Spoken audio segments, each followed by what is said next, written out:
So for two color prints or relief prints that require two different blocks or even a reductive prints, always need a registration jig, like with the Mylar and the tabs, or how you created, depending on how you wanted to do it, is, you could also create a registration jig with cardboard. And this is to help you align your print with your plate over and over again, whether it's going to be multiple plates or reductive printing. So this is inked up already. And remember, you printed this. I printed this background already using this template jig. So even if it's a little bit off, you would be able to see it. So be careful with the tape, because sometimes the tape will actually move because it's not permanent. What you can do is tape these tabs or glue these tabs on top of your Mylar with your template drawn on the back side with a Sharpie. But this is also important, having your T and bar marked. That means you know which side is top or which side is in the corner. So you just need to know, however you do it, that you have a system that always helps you align your plate to your paper the same way every single time. So these are just ways to approach printing multiple colors and how to problem solve. So if you understand how to use and why you use a template, then you'll understand why everything needs to be always printed the same, using this template for your plate and your paper. So this is how you would print your second color.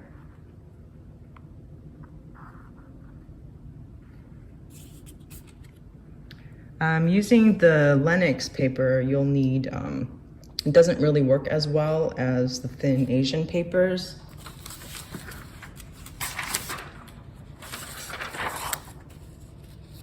So using a Baron or spoon and something to protect the back of your plate is good.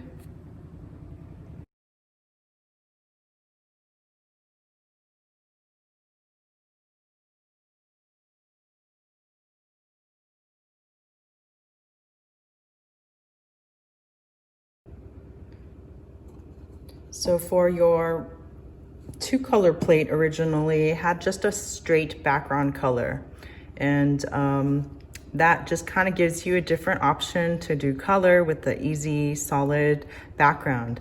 But how would you do something that has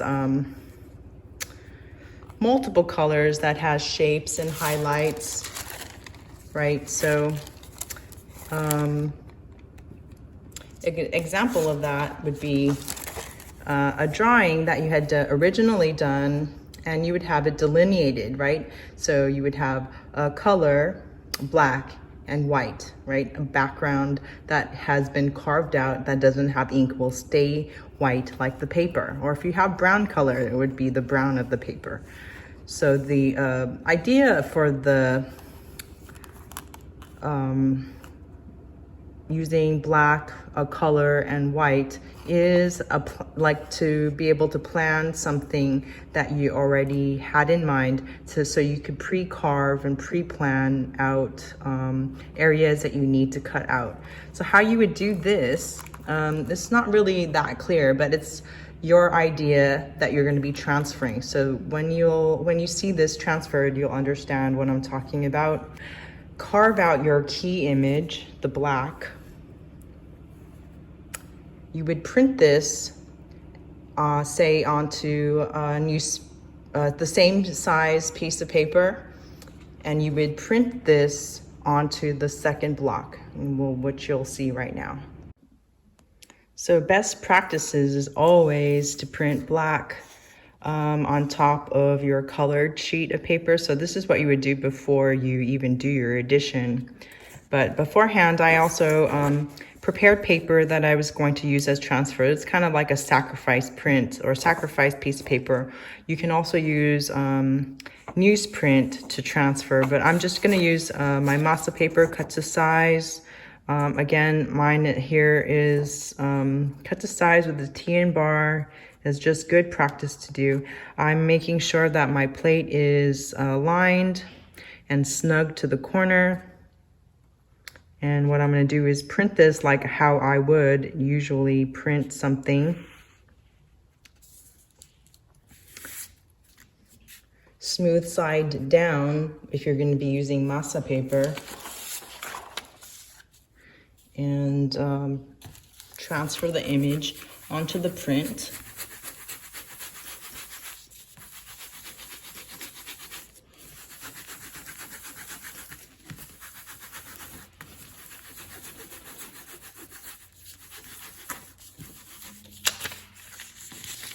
And you see the masa paper, you can see through. So you can see what's happening if it's going through. If it's not enough, you can see that there's areas like lighter than the corners. So I'm gonna just use a little more pressure. I'm kind of pivoting my hand a little bit to give more pressure along this edge. Or if you're using a spoon, you know, you can just add pressure where you need it.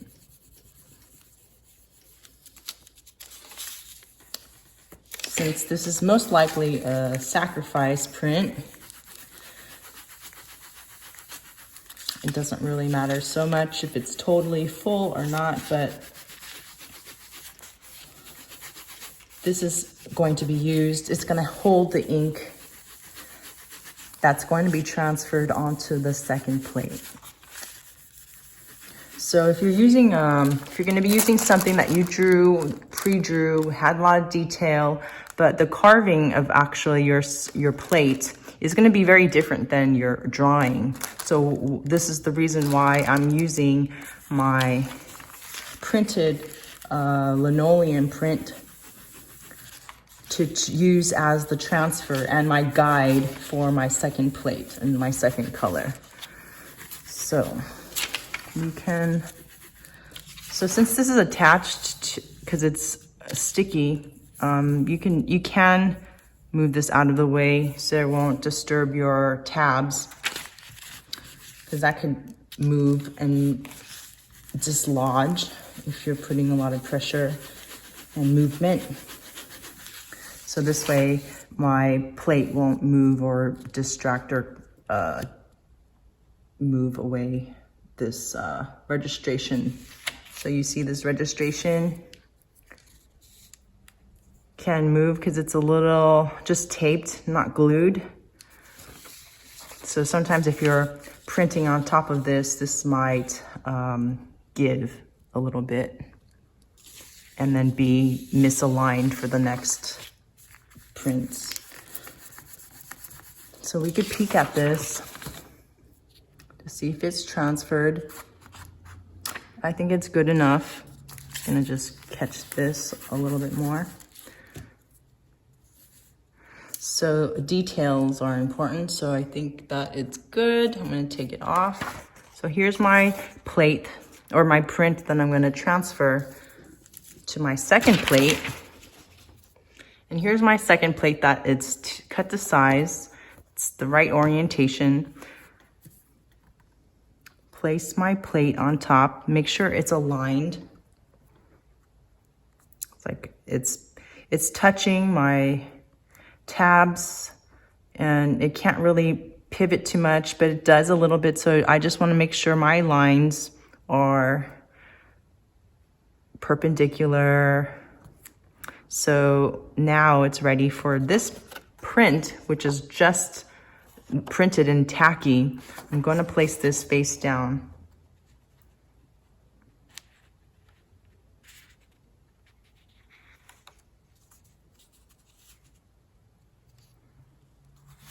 So it's kind of like using carbon paper, but this is to make sure that what you carved is transferred on, because again, what you carved onto your plate is gonna be different than your drawing. So you just wanna be more accurate. And using a baren or a spoon, transfer this. You have to make sure that it doesn't move. But just make sure that you catch all of the area. If you don't want to use this, you don't have to. Just make sure that you are transferring this damp, moist print onto your plate. Like, this doesn't really matter if it totally gets transferred or not, because this section is just a solid, flat ground. But the details of my leaves I want.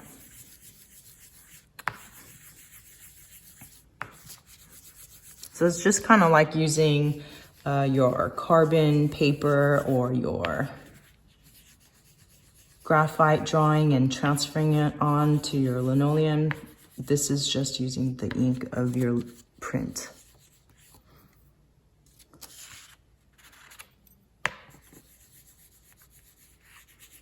So this is my first layer, or my last layer, the black. Is usually the key layer is usually printed black, last.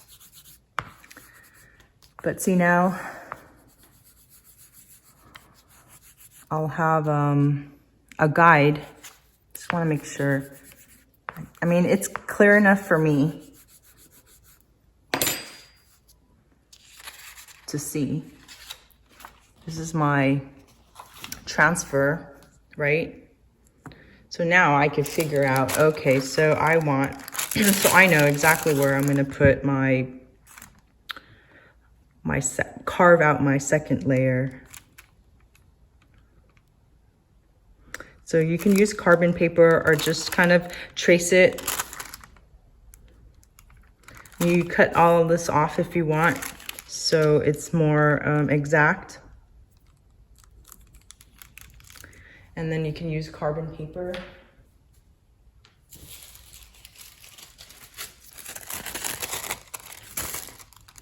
I would trim this to size using a blade, but this is more so I could align this better.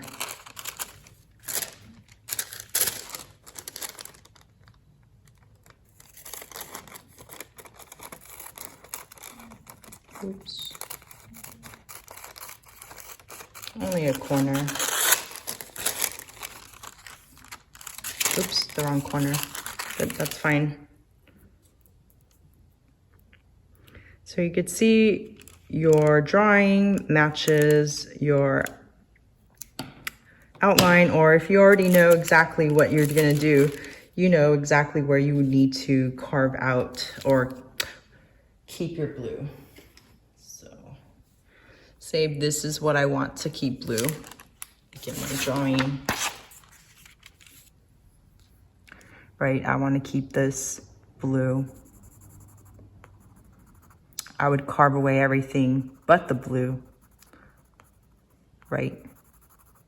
You can see, you don't have to trace it, or just use this as a guide to figure out where you want your second color, right? But again, you have the carbon paper to transfer. So you could tape this down so it won't move. See that it's aligned.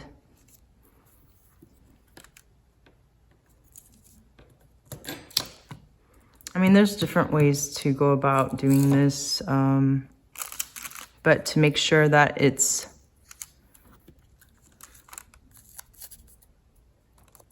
doesn't move, I'm gonna tape it and put my carbon paper underneath.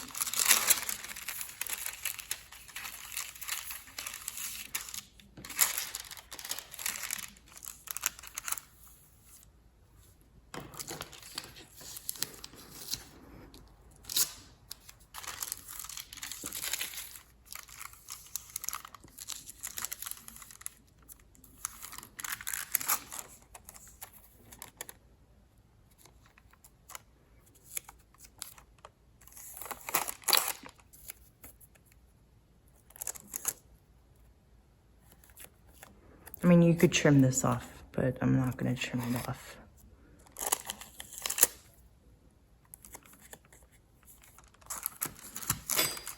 So when I put my carbon paper underneath, I can trace where my blue will be. So my blue will be here.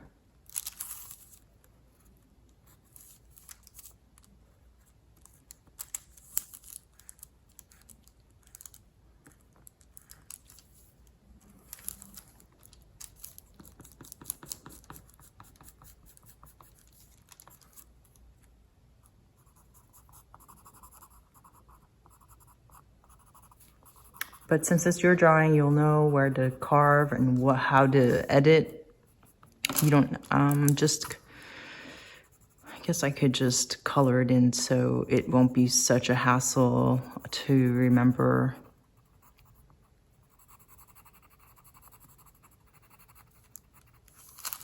Right.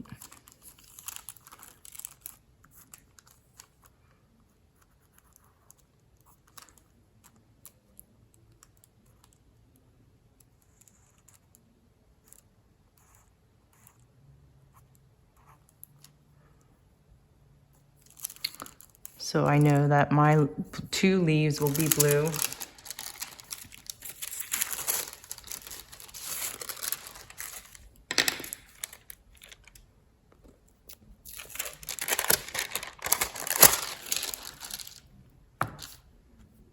And I could make sure that it's clear with a Sharpie.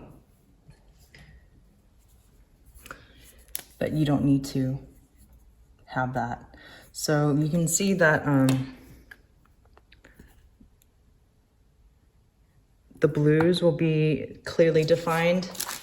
I'm gonna have to redo this, but this is how you transfer your original key image onto the second block. And so this way, when you're printing your first color, it will be aligned and the same as the first or the key layer. So I made my outline a little bit darker, and I'm gonna use that graphite to transfer onto my plate.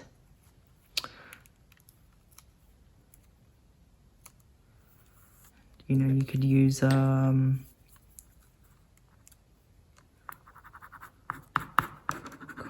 it's just like how you were transferring originally. It's just using graphite to transfer the details of the drawing. And you can see through. So I'm just making sure that my drawing is clear before I start carving away.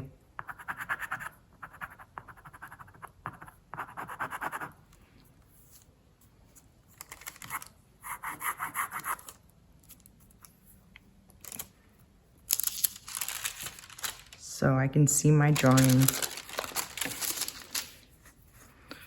So that means that, you know, I'm gonna keep what I drew in blue and carve away all the black.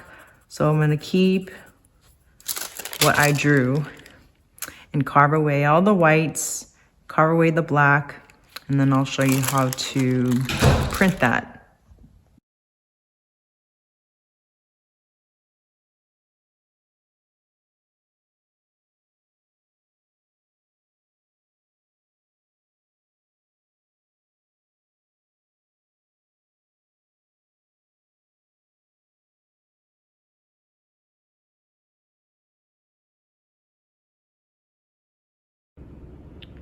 One thing that you must do is to make sure that your plate is exactly the same. So if you have 2 different plates, you're not gonna do a reductive, you're gonna have 2 separate colors, say like mine here, you'll need 2 separate plates. That is exactly the same. So the blue will stay blue, and here's the black. And then this plate must be, I mean, you do this before or after, but you should have 2 exact size plates. So, and I showed you that earlier, but also to make sure that you remember, I mark the back side saying that this is the top. So when you do transfer your image, it'll be in the right orientation. So this is top, and this here, remember, is top.